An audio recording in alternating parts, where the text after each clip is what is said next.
तो चलिए आज बात करते हैं gradient of a scalar function पे। तो शुरू करने से पहले चलिए यह देख लेते हैं कि ग्रेडियंट एक स्केलर फंक्शन का इसका मतलब क्या होता है। तो इसके लिए ये जो हिल है, ये जो पहाड़ी है, इस पहाड़ी को अज्यूम करें और ये जिस ग्राउंड पे है उस ग्राउंड को अगर आप एक एक्स वाई प्लेन माने और इस पहाड़ी का जो सरफेस है, इस सरफेस को अगर आप एक्स वाई के फंक्शन में प्लॉट कर पाए तो किसी एक पॉइंट से, फॉर एग्जांपल इस पॉइंट से किस डायरेक्शन में आप मूव करें ताकि ये जो स्लोप है अर्थात चढ़ाई है ये सबसे ज्यादा हो। जैसे कि अगर मैं यहां से देखूं तो चढ़ाई सबसे ज्यादा इस डायरेक्शन में होगा, न कि इस डायरेक्शन में होगा। तो ये जो डायरेक्शन है जो कि मैक्सिमम स्लोप को इंडिकेट कर रहा है अर्थात मैक्सिमम चढ़ाई को इंडिकेट कर रहा है, इस डायरेक्शन को प्रैक्टिकली कहे तो ये एग्जैक्ट डायरेक्शन नहीं होता उसका, ये डायरेक्शन होता है एक्स वाई प्लेन पे। तो जो भी हो, मैं ज्यादा टेक्निकल बातें नहीं करूंगा, अभी इस पे हम आगे चर्चा करेंगे। तो जो डायरेक्शन ये मैक्सिमम स्लोप को इंडिकेट करेगा वही डायरेक्शन होता है ग्रेडियंट ऑफ दिस फंक्शन, जिस फंक्शन से इस हिल के सरफेस को इंडिकेट किया गया है, ग्रेडियंट ऑफ दिस फंक्शन, और उसका डायरेक्शन मोर प्रिसाइजली कहे तो ग्रेडियंट एक स्केलर फंक्शन का, इसे समझने के लिए सबसे पहले हमें समझना होगा डायरेक्शनल डेरिवेटिव क्या होता है। अब डायरेक्शनल डेरिवेटिव समझने से पहले मैं कहूंगा कि एक बार रिवीजन हो जाए ऑर्डिनरी डेरिवेटिव पे। तो ऑर्डिनरी डेरिवेटिव समझने के लिए हम ड्रॉ करते हैं, चलिए एक फंक्शन, ये वो फंक्शन जो कि प्लॉटेड है। तो चलिए ये जो फंक्शन है ये मान ले, चलिए उससे पहले देख लेते हैं, ये है y axis, positive y axis, और ये है निगेटिव y एक्सिस, ये है पॉजिटिव x एक्सिस, और ये है निगेटिव x एक्सिस, ये है पॉजिटिव y एक्सिस। तो ये जो फंक्शन है, ये जो y, ये एक फंक्शन है, x का फंक्शन है, अर्थात x में अगर चेंज हो तो y में भी चेंज होगा। और एग्जाम्पल के तौर पे देख ले, ये जो फंक्शन है ये है y is equal to x squared. तो ऑर्डिनरी डेरिवेटिव होता है एक वन डायमेंशनल फंक्शन का डेरिवेटिव। ये जो फंक्शन है y is equal to f x, इसका मतलब है y जो फंक्शन है ये डिपेंडेंट है एक वेरिएबल पे जो कि है x। तो इसके डेरिवेटिव से हम क्या समझते हैं, फॉर एग्जाम्पल कि हम इस पॉइंट पे रिसाइड कर रहे हैं अभी, जबकि इस पॉइंट में जो x वैल्यू है अर्थात इसका जो एब्सिसा है, ये एब्सिसा है x। तो यहां से इस कर्व का जो स्लोप होगा अर्थात इस पॉइंट में जो चढ़ाई होगा इस कर्व का, उसी को कहा जाता है डेरिवेटिव ऑफ द फंक्शन। इसे हम इंडिकेट करते हैं dy ओवर dx से, आप इसे d dx ऑफ y भी कह सकते हैं। और ये होता क्या है, ये होता है change of y with respect to x। अगर x का वैल्यू थोड़ा बढ़ाते हैं तो उसके लिए आपको y का वैल्यू कितना बढ़ाना होगा, या फिर y के वैल्यू में कितनी बढ़ोतरी या घटोतरी होगी, कितना इंक्रीमेंट या डिक्रीमेंट होगा, यही होता है इसका मतलब। एक बार चलिए देख लेते हैं, x का वैल्यू हमने थोड़ा सा बढ़ाया और इसे थोड़ा सा बढ़ाते हुए इस पॉइंट में हम पहुंचे, ये पॉइंट है x प्लस h, जबकि ये h इट टेंड्स टू 0, मतलब इसका वैल्यू जो है ये बहुत छोटा है। तो अब इस पॉइंट के लिए जो कि y है, जो कि फंक्शन ऑफ x है, उसका जो वैल्यू होगा वो वैल्यू कुछ इतना होगा। ये जो लेंथ दिख रहा है आपको, ये जो लाइन सेगमेंट दिख रहा है, इसका लेंथ। तो जब x का वैल्यू यहां पर था, जबकि ये x था, तो जो फंक्शन ऑफ x था जो कि y है, उसका जो वैल्यू था वो ये लेंथ इंडिकेट कर रहा था उसे। अब हमने x में थोड़ा इंक्रीमेंट किया, इस थोड़े से इंक्रीमेंट के कारण y में कितना इंक्रीमेंट हुआ ये होता है derivative of y with respect to x। तो ये इंक्रीमेंट कितना होगा, ये इंक्रीमेंट कुछ इतना होगा, ये दोनों लाइन सेगमेंट का जो लेंथ है, इन दोनों के लेंथ का डिफरेंस है। तो हम कह सकते हैं ये जो लेंथ है माइनस ये लेंथ, ये हो गया y में इंक्रीमेंट। तो rate of change of y with respect to x, जिसे हम कह सकते हैं rate of increment of y with respect to x, तो ये इसे हम कह सकते हैं ये जो लेंथ है, फॉर एग्जांपल इस लेंथ को मैंने L2 माना और इस लेंथ को L1 माना। तो ये बराबर होगा L2 माइनस L1 जो कि है चेंज इन y, चूंकि विथ रेस्पेक्ट टू x कहा गया, अर्थात y में कितना चेंज हुआ डिवाइडेड बाय x में कितना चेंज हुआ। तो x में चेंज हुआ x plus h minus x। देखिए यहां से यहां तक का जो डिस्टेंस है ये h है, तो इसे मैं डायरेक्टली h भी कह सकता हूं या फिर x plus h minus x। तो इससे आगे बढ़ते हुए देखिए L2 कितना होगा। L2 है function of x plus h, तो ये हो गया function of x plus h। और L1 कितना है, ये लेंथ कितना है, ये है फंक्शन ऑफ x। इससे इसको सब्ट्रैक्ट कर दे डिवाइडेड बाय h, जबकि मुझे यहां पर लिखना चाहिए था कि ये जो h है, ये h ये है टेंड्स टू 0, तो इसे ऐसे लिखा जाता है। मेरे पास अभी जगह थोड़ा कम है तो मैं थोड़ा जगह बचा के लिखूं, तो इसे ऐसे लिखा जाता है लिमिट h टेंड्स टू 0। अब देखिए जब y का वैल्यू x स्क्वायर्ड होता है तो dy ओवर dx क्या होता है, जैसे कि हमें पता है 11th-12th में हमने काफी पढ़ा था इन सब चीजों में, यह होता है 2x। एक बार इस हिसाब से देख ले ये 2x कैसे होता है। तो इस केस में dy ओवर dx जो होगा ये बराबर होगा इसके, तो हम कहेंगे ये बराबर होगा, चूंकि y फंक्शन है x का और ये है x स्क्वायर्ड, तो function of x plus h होगा x plus h whole squared minus f of x होगा minus x squared divided by h। इसे इवैल्यूएट करें, और यहां पर मैं फिर से भूल गया लिखना कि ये जो लिमिट है यहां पर लिमिट h टेंड्स टू 0, तो ये हो जाएगा लिमिट h टेंड्स टू 0 और x plus h whole squared ये होगा x squared plus h squared plus 2xh minus x squared minus ये x squared, so x squared divided by h। इसे आगे बढ़ते हुए हम कहेंगे ये बराबर होगा लिमिट h टेंड्स टू 0 और यहां x स्क्वायर्ड और minus x squared cancel out, तो ये बन गया h स्क्वायर्ड प्लस 2xh। चूंकि यहां देखिए h ये खुद बहुत छोटा टर्म है तो इसे हम इग्नोर कर सकते हैं या नेग्लेक्ट कर सकते हैं, तो इसे नेग्लेक्ट करते हुए हमें मिला ये है 2xh डिवाइडेड बाय h। तो ये बन गया कितना, देखे h और h cancel out numerator denominator से, और ये बन गया 2x। जैसा कि हमें पता है y अगर x स्क्वायर्ड होता है तो dy ओवर dx होता है 2x, और इसका मतलब होता है इस पॉइंट में इस कर्व का जो स्लोप होगा वो स्लोप, क्योंकि देखें ये जब बहुत छोटा होगा ये लेंथ, तो इसे हम एक स्ट्रेट लाइन मान सकते हैं, और dy ओवर dx होगा, ये हो जाएगा dx जो कि h के बराबर है। इस केस में देखें h बहुत छोटा है, तो ये हो गया dx और ये हो गया dy। तो जब हम इन दोनों पॉइंट्स को मिलाएंगे यहां से लेके यहां तक, तो चूंकि ये सारे लेंथ्स बहुत छोटे हैं तो ये इस कर्व पे यही लाइन सेगमेंट जो है इसे अगर आप एक्सटेंड करते हैं तो ये इस कर्व पे बन जाएगा टेंजेंट, जो कि इस पॉइंट में इस कर्व का स्लोप होता है। जब इस लाइन को हम एक्सटेंड करेंगे तो ये जो एंगल है ये बराबर हो जाएगा इस एंगल के, क्योंकि ये लाइन जो है ये पैरेलल है इस लाइन के साथ।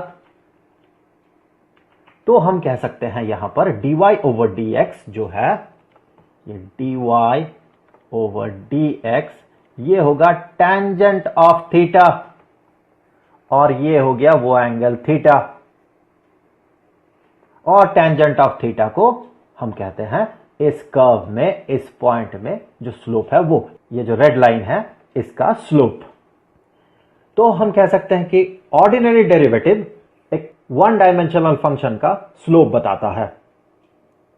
पर तब क्या, जब यह फंक्शन सिंगल वेरिएबल पे डिपेंडेंट ना होके दो वेरिएबल्स पे डिपेंडेंट हो। जैसे कि मान ले एक फंक्शन z ये बराबर है x squared plus y squared के। तो इसे हम रिप्रेजेंट कर सकते हैं कुछ ऐसे, ये है function of x and y. तो जब कोई वैल्यू या कोई फंक्शन जब दो वेरिएबल पे डिपेंडेंट हो या फिर दो वेरिएबल का फंक्शन हो, तब इसका डेरिवेटिव हम कैसे पता लगाएं। तो इसके लिए तो सबसे पहले चलिए हम प्लॉट कर लेते हैं इस फंक्शन को ग्राफ में। तो ये रहा वो फंक्शन। देखिए ये फंक्शन जो है, मान ले z ये फंक्शन है, ये है function of x and y, और ये जो फंक्शन आपको दिख रहा है ये फंक्शन है x squared plus y squared. इसका मतलब z, इसका वैल्यू x और y दोनों पे डिपेंडेंट है और x और y दो इंडिपेंडेंट वेरिएबल्स है। तो इस केस में हमें z का वैल्यू या इस फंक्शन का वैल्यू पता करने के लिए x और y का बहुत सारे वैल्यूज चाहिए होंगे। तो x और y के जितने भी पॉसिबल वैल्यूज है उनको सबसे पहले हमें प्लॉट करना होगा। तो उसके लिए हमने XY प्लेन अज्यूम कर लिया, यह है वो XY प्लेन।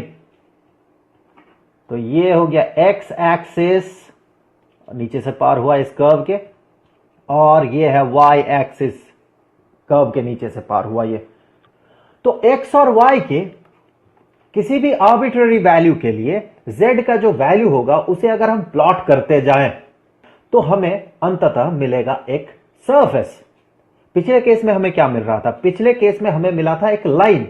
जब y is equal to x squared था तो x के हर एक वैल्यू के लिए अगर y को हम प्लॉट करते तो हमें एक लाइन मिलता, पर यहां पर x और y के हर एक पॉसिबल वैल्यूज को प्लॉट करने के लिए हमें एक लाइन नहीं एक सरफेस चाहिए। तो ये तो हो गया सरफेस। अब इस सरफेस के किसी भी एक पॉइंट पे, फॉर एग्जांपल ये पॉइंट, इस पॉइंट में ये पॉइंट जो कि है x का वैल्यू 4 और y का वैल्यू 2, ये जो फंक्शन है इसे अगर प्लॉट करना है, अर्थात जब x का वैल्यू 4 हो और y का वैल्यू 2 हो, उस केस में z का जो वैल्यू होगा वो वैल्यू है ये। इसे अगर हम एक्सटेंड करके देखें तो ये बराबर है, देखें 20 के।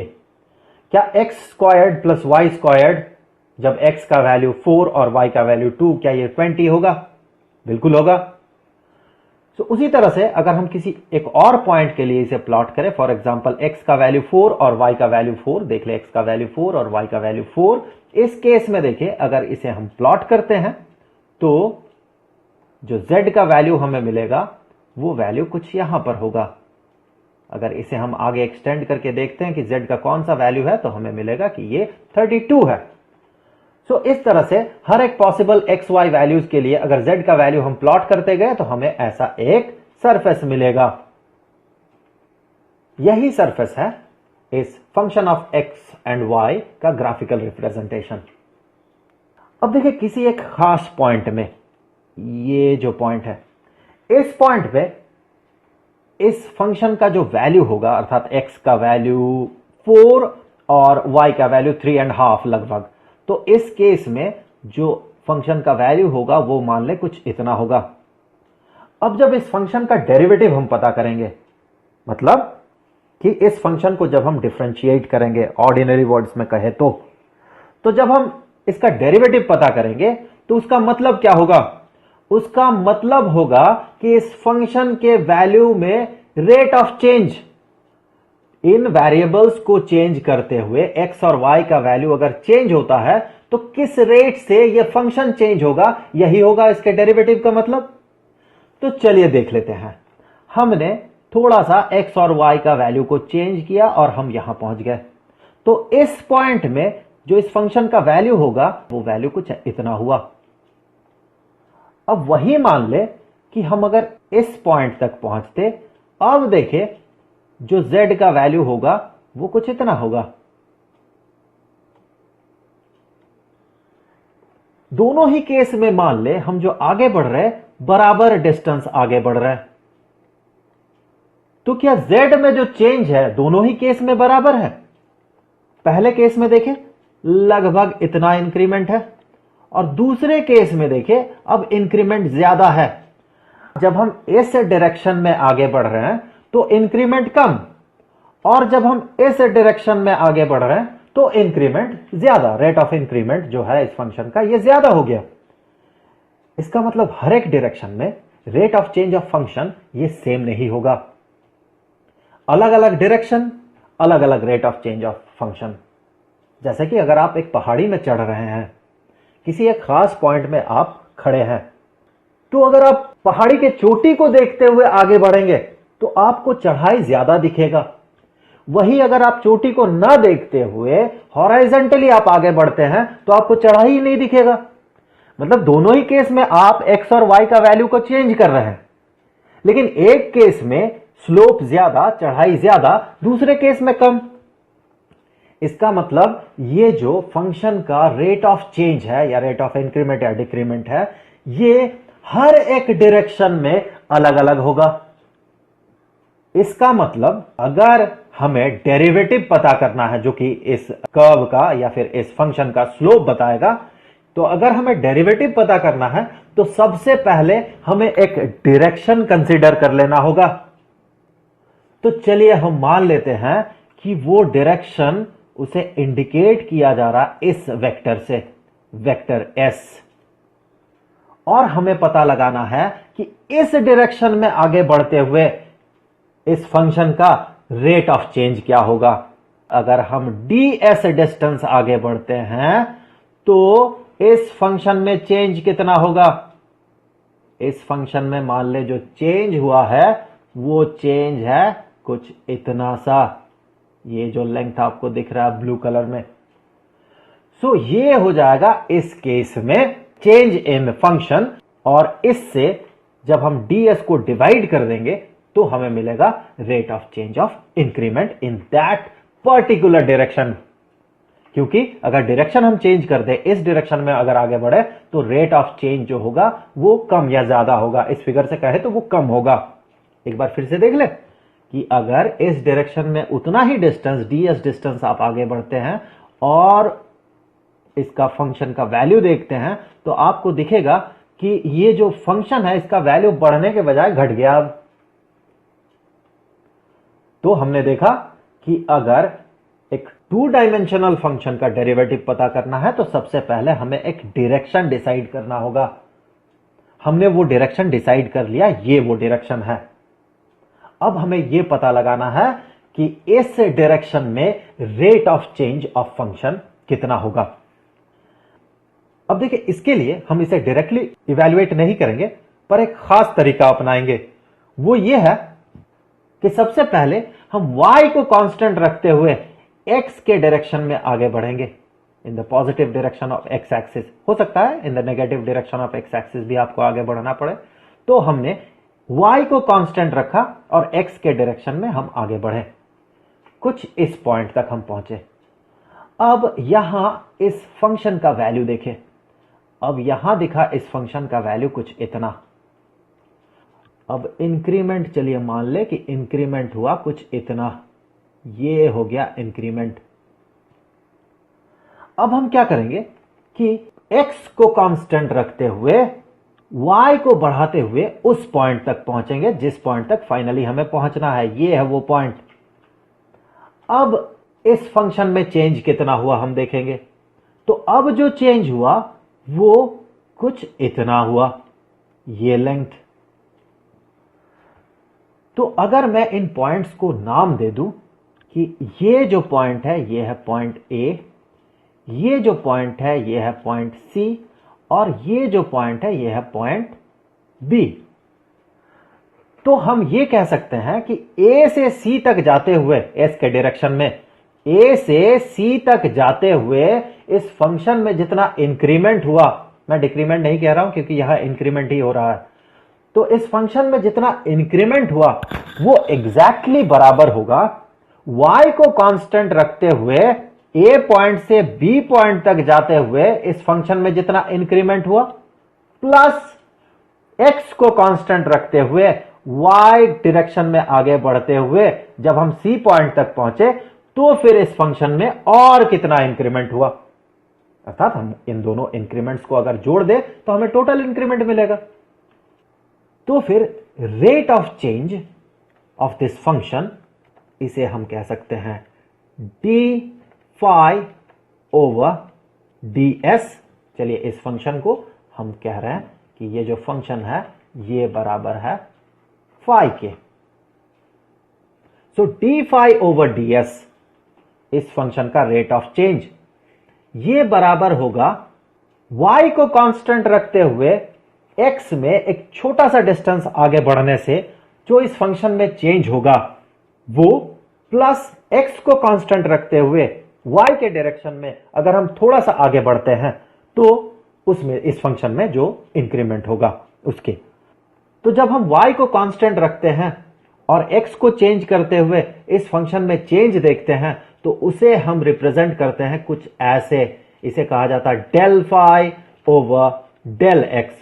इसे कहा जाता है partial derivative of phi with respect to x. In short कहे तो इसे partial of phi with respect to x कहा जाता है।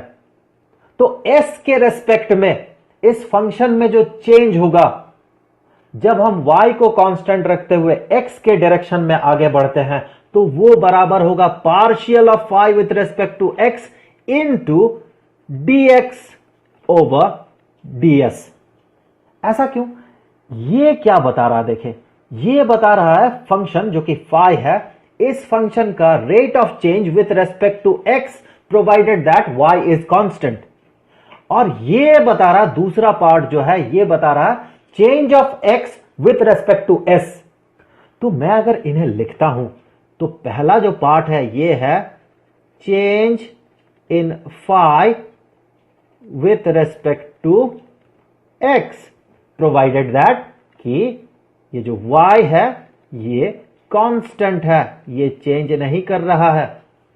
तो ये टर्म मल्टीप्लाइड विथ ये जो दूसरा टर्म है जो कि ये बताता है change in x with respect to s, ये बताता है x में चेंज कितना हुआ s के रेस्पेक्ट में। तो इन दोनों को मल्टीप्लाई करने से हमें क्या मिलेगा? मान ले कि हमारे पास तीन नंबर्स है a, b और c। यहां पर a, b और c ये जो नंबर्स है इनके साथ ये जो तीन पॉइंट्स आपको दिख रहा है a, b और c, इन्हें कंफ्यूज ना करें, ये एक अलग एग्जांपल है। तो फिर c a से कितना बड़ा है? इसे हम ऐसे भी रिप्रेजेंट कर सकते हैं कि c b के रेस्पेक्ट में कितना बड़ा है मल्टीप्लाइड विथ b a के रेस्पेक्ट में कितना बड़ा है। तो ये b और b कैंसिल हो जाएगा न्यूमरेटर डिनोमिनेटर से। तो वही चीज हमने यहां पर किया, सिर्फ हमने बीच में जो एक एक्स्ट्रा चीज किया वो ये है कि y को हमने कांस्टेंट रखा।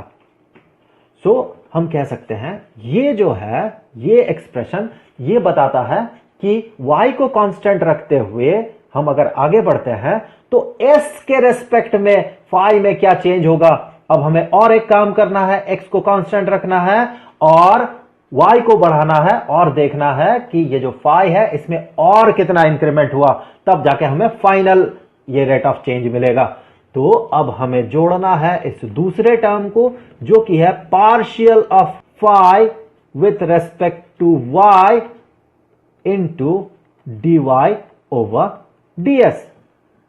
तो इस केस के लिए तो ये एक्सप्रेशन बन गया, लेकिन हमेशा ये जो फंक्शन होगा ये 2 डायमेंशनल नहीं होगा, हो सकता है हमें 3 डायमेंशन में भी काम करना पड़े।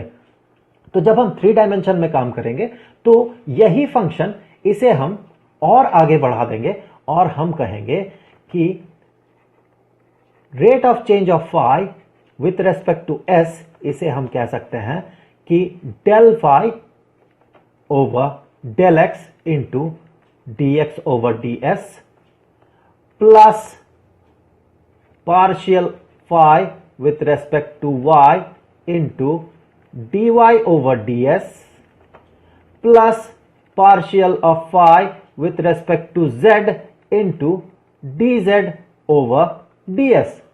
तो ये हो गया इसका 3 डायमेंशनल स्ट्रक्चर। तो वापस आते हैं क्योंकि हम काम कर रहे हैं 2 डायमेंशनल फंक्शन में। तो ये हो गया rate of change of function, this function with respect to s, और ये s एक सर्टेन डायरेक्शन है।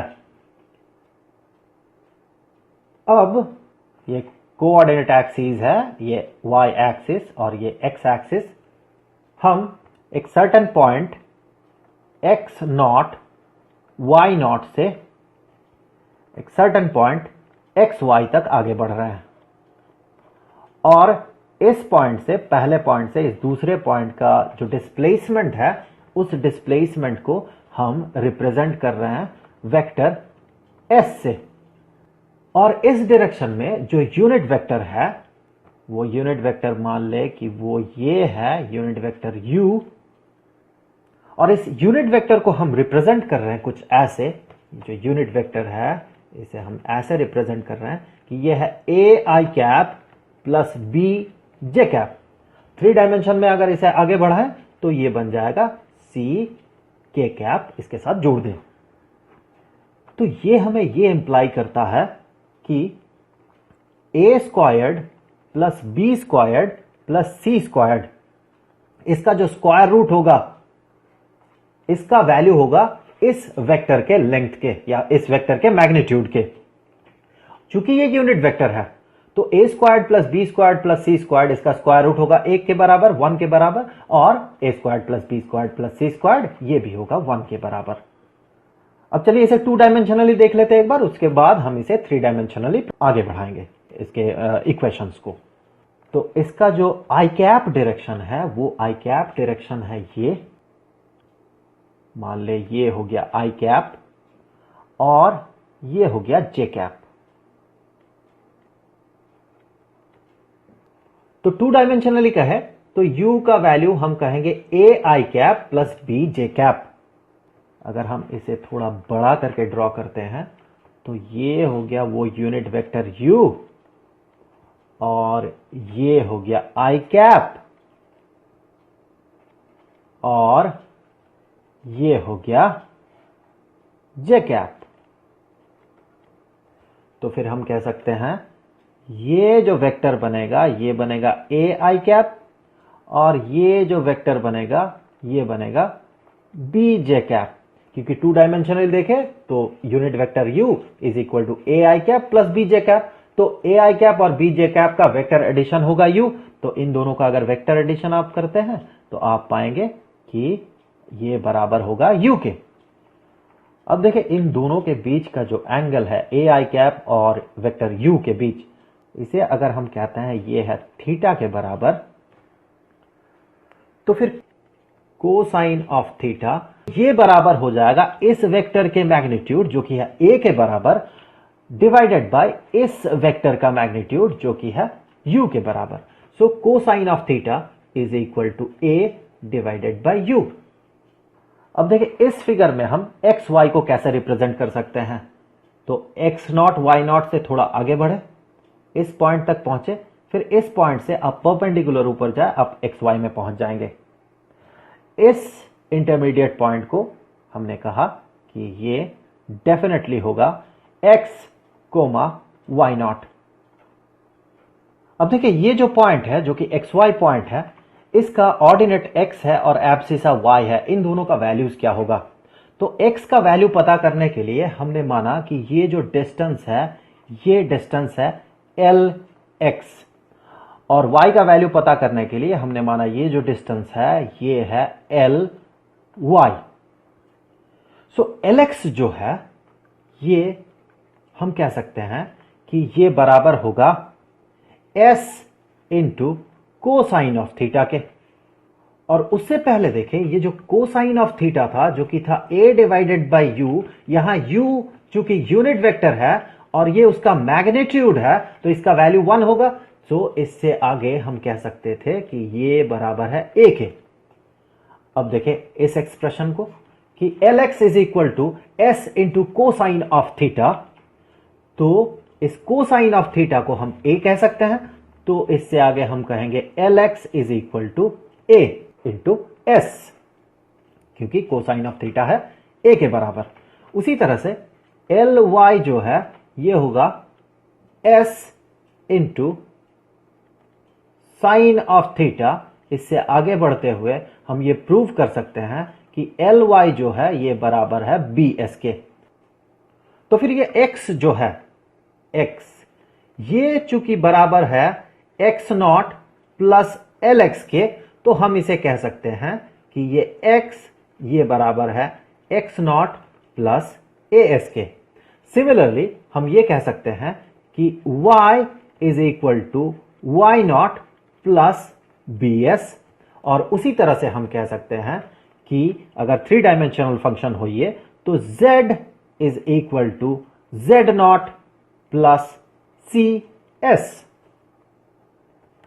अगर हम इस इक्वेशन को s के रेस्पेक्ट में डिफरेंशिएट करें तो हम कह सकते हैं कि ये होगा dx ओवर ds, जो कि बराबर होगा, ये तो एक कांस्टेंट टर्म है, ये एक डेफिनेट पॉइंट है, इसका एक डेफिनेट वैल्यू है, तो इसे जब s के रेस्पेक्ट में डिफरेंशिएट करेंगे तो ये 0 होगा, प्लस as का डिफरेंशिएशन s के रेस्पेक्ट में, तो a into ds over ds, तो ये बन गया 1, तो dx ओवर ds ये बन गया a के बराबर। उसी तरह से इस इक्वेशन को अगर हम s के रेस्पेक्ट में डिफरेंशिएट करें तो हमें मिलेगा dy over ds is equal to b, और उसी तरह से इससे आगे बढ़ते हुए हमें मिलेगा dz over ds is equal to c। अब देखिए ये जो एक्सप्रेशन हमने डिराइव किया था, इसका 3 डायमेंशनल फॉर्म को देखें, ये है उसका 3 डायमेंशनल फॉर्म। अगर इसे मैं फिर से लिखता हूं कि rate of change of phi with respect to s, ये है partial of phi with respect to x into dx over ds plus partial of phi with respect to y into dy over ds plus partial of phi with respect to z into dz over ds। अब देखिए इस term को हम substitute करेंगे a से, इसे substitute करेंगे b से, और इसे सब्स्टिट्यूट करेंगे c से, तो हमें क्या मिलेगा देखिए, तो ये rate of change of this function with respect to s ये बराबर हो जाएगा partial of phi with respect to x into a plus partial of phi with respect to y into b plus partial of phi with respect to z into c के। अब इससे आगे बढ़ते हुए हम ये कह सकते हैं कि ये बराबर है दो वेक्टर के डॉट प्रोडक्ट के। देखिए कैसे, हम इसे कह सकते हैं ये है partial of phi with respect to x multiplied with i cap plus j cap multiplied with partial of phi with respect to y plus k cap into partial of phi with respect to z dotted with vector ai cap plus bj cap plus ck cap. एक बार देख ले इन दोनों का dot product इस expression के बराबर होगा या नहीं, तो चलिए देख लेते हैं। तो जब इन दोनों का डॉट प्रोडक्ट करेंगे, हमें सबसे पहले इन दोनों का डॉट प्रोडक्ट पता करना है, फिर इन दोनों का डॉट प्रोडक्ट, फिर इन दोनों का डॉट प्रोडक्ट, उन्हें जोड़ते हुए चलना है। तो देखिए जब हम इनका डॉट प्रोडक्ट पता करेंगे तो इस केस में तो हमें एक फाइनाइट वैल्यू मिलेगा, क्योंकि i cap dot i cap होता है 1। लेकिन जब हम इन दोनों का डॉट प्रोडक्ट पता करेंगे तो हमें मिलेगा 0। क्यों? क्योंकि i cap dot j cap ये होता है 0 के बराबर। सिमिलरली इन दोनों का डॉट प्रोडक्ट में भी हमें 0 मिलेगा, क्योंकि i cap dot k cap ये होता है 0। तो उसी लॉजिक से देखें, जब हम डॉट प्रोडक्ट पता करेंगे तो इन दोनों का डॉट प्रोडक्ट होगा एक फाइनाइट वैल्यू, इन दोनों एक्सप्रेशन का डॉट प्रोडक्ट एक फाइनाइट वैल्यू होगा, और इन दोनों एक्सप्रेशन के डॉट प्रोडक्ट एक फाइनाइट वैल्यू होगा, और बाकी सारे वैल्यूज 0 के बराबर होंगे, क्योंकि i cap dot j cap is 0, i cap dot k cap is 0, j cap dot i cap is 0, j cap dot k cap is 0। So बाकी सारे वैल्यू 0 हो जाएंगे। तो इन दोनों का जो डॉट प्रोडक्ट होगा इस एक्सप्रेशन के और इस एक्सप्रेशन के, या फिर कहें इन दोनों वेक्टर्स के, तो ये डॉट प्रोडक्ट इस के बराबर हो जाएगा। देखिए ये जो एक्सप्रेशन है इसे हम एक स्पेशल तरीके से डिनोट कर सकते हैं। इसे हम कह सकते हैं कि ये बराबर है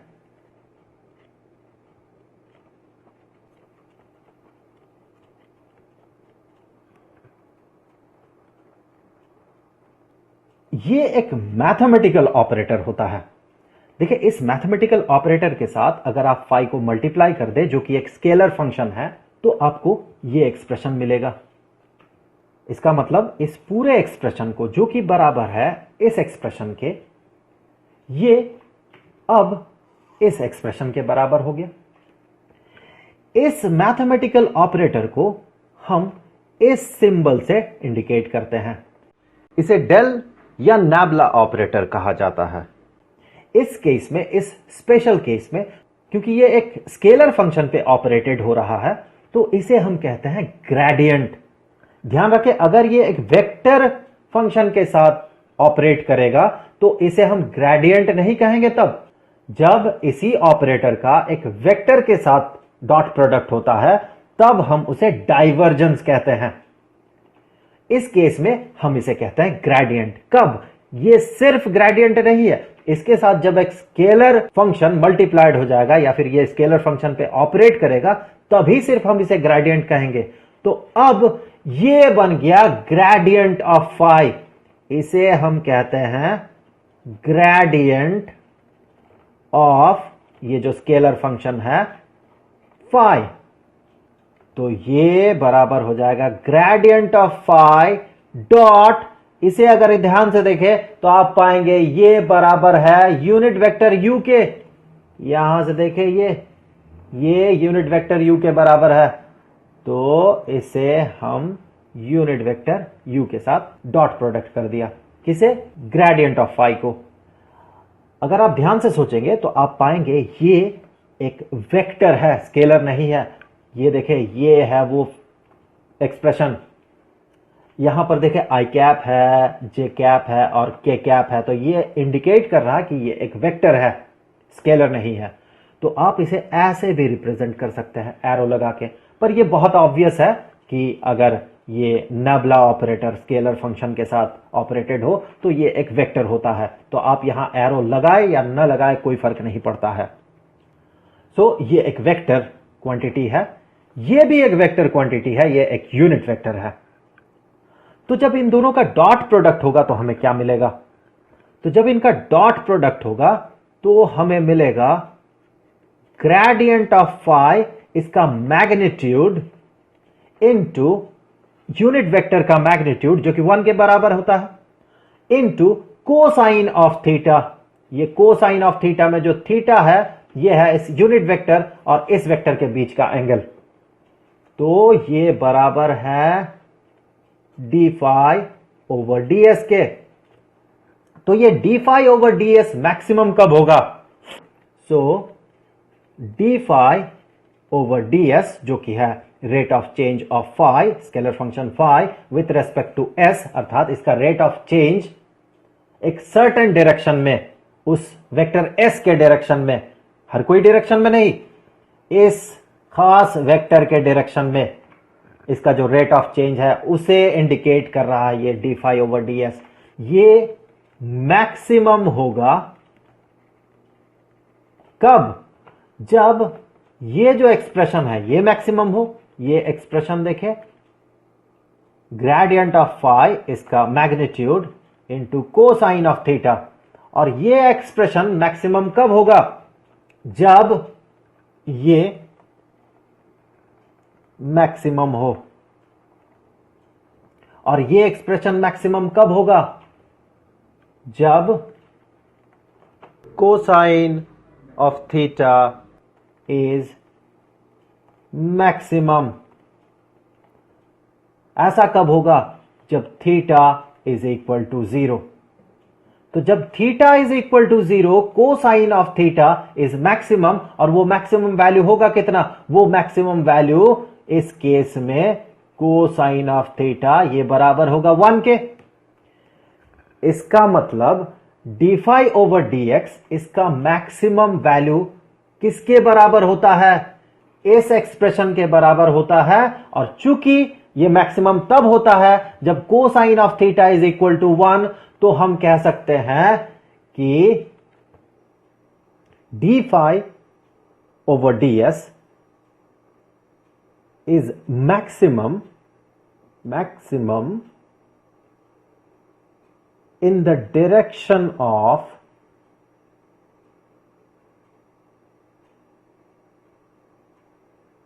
gradient of phi। और d phi over d s अर्थात इस स्केलर फंक्शन का rate of change with respect to s, इसका जो मैक्सिमम वैल्यू होता है ये बराबर होता है ग्रेडियंट ऑफ फाई के मैग्नीट्यूड के। तो फिर इससे आगे बढ़ते हुए चलिए ये देख लेते हैं कि ये जो ग्रेडियंट ऑफ फाई है, gradient of the scalar function, ये एग्जैक्टली कौन सा डायरेक्शन इंडिकेट करता है। तो इसके लिए चलिए ये जो टू डायमेंशनल फंक्शन हमने ड्रॉ किया था उस टू डायमेंशनल फंक्शन को रेफरेंस के तौर पे कंसीडर करते हैं।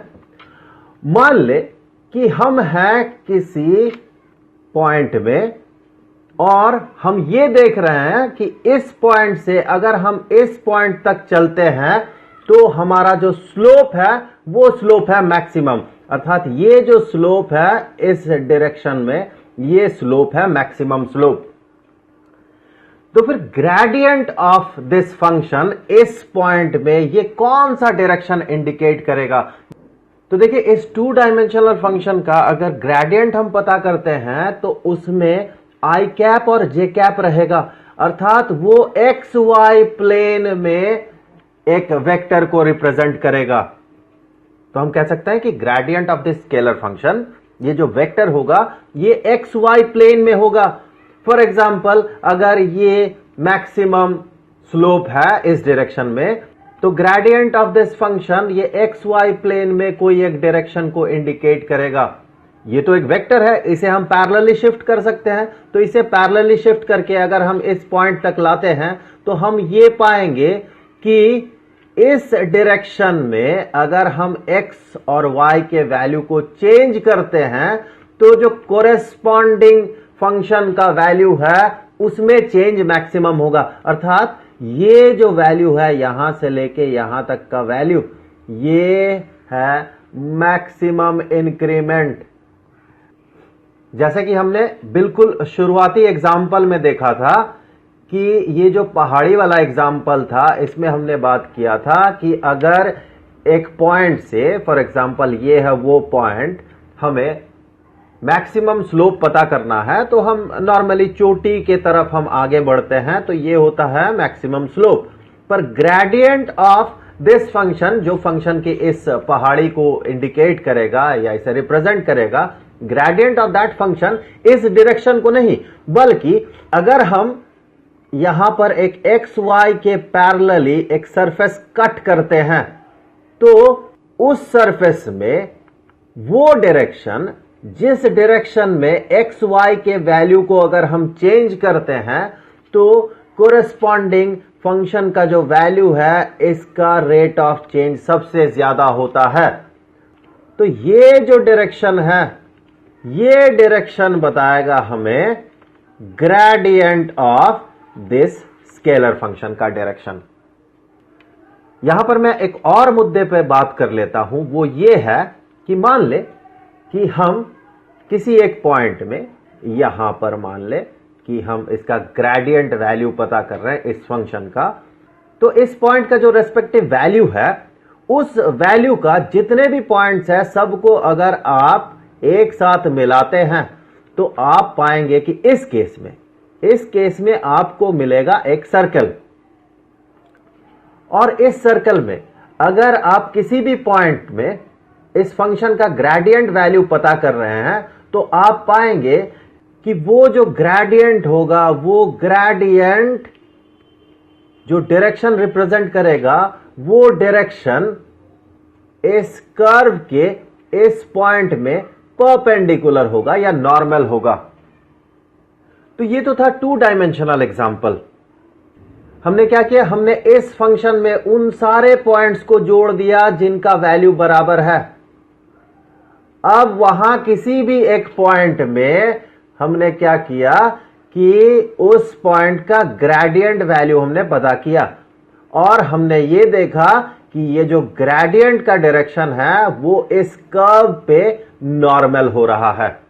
तो ये तो था टू डायमेंशनल एग्जाम्पल। अब एक थ्री डायमेंशनल एग्जाम्पल देख लेते हैं। इसके लिए हम एक जाना पहचाना सिचुएशन कंसीडर करेंगे। मुझे लगता है आप सबको पता है ये। तो 3 डायमेंशनली अगर आप देखें, हम एक केस कंसीडर करते हैं, वो है relationship between electric field and electric potential at a point. So electric field at a point and electric potential at a point.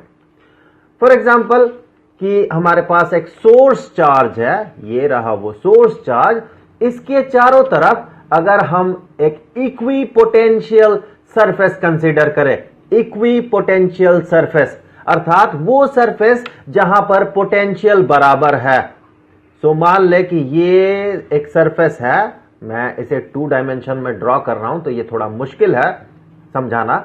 ये दरअसल सर्कल नहीं है, ये एक स्फेयर है, क्योंकि यह है इक्वी पोटेंशियल सरफेस। तो इस सरफेस में हर एक पॉइंट में पोटेंशियल बराबर होगा, और पोटेंशियल एक स्केलर फंक्शन है। साथ ही साथ मैं आपको यह बता दूं कि इलेक्ट्रिक फील्ड ये बराबर होता है negative of gradient of electric potential. तो जैसे कि हमने पिछले केस में देखा था कि हमने इक्वी वैल्यूड कर्व में किसी भी एक पॉइंट में उसका ग्रेडियंट वैल्यू पता किया था, तो जो वेक्टर हमें मिला उसका डायरेक्शन उस इक्वी वैल्यूड कर्व पे परपेंडिकुलर हो रहा है। तो इस इक्वी पोटेंशियल सरफेस के किसी भी पॉइंट में जो इलेक्ट्रिक फील्ड होगा, ये इलेक्ट्रिक फील्ड इस इक्वी पोटेंशियल सरफेस पे नॉर्मल होगा, चाहे यहां हो या फिर यहां आप इलेक्ट्रिक फील्ड पता करें, हर जगह पे इलेक्ट्रिक फील्ड जो है ये इसका जो डायरेक्शन है ये इक्वी पोटेंशियल सरफेस पे नॉर्मल होगा। तो ये तो था gradient of a scalar function का कॉन्सेप्ट। इससे आगे चल के हम बात करेंगे divergence of a vector field और curl of a vector field पे।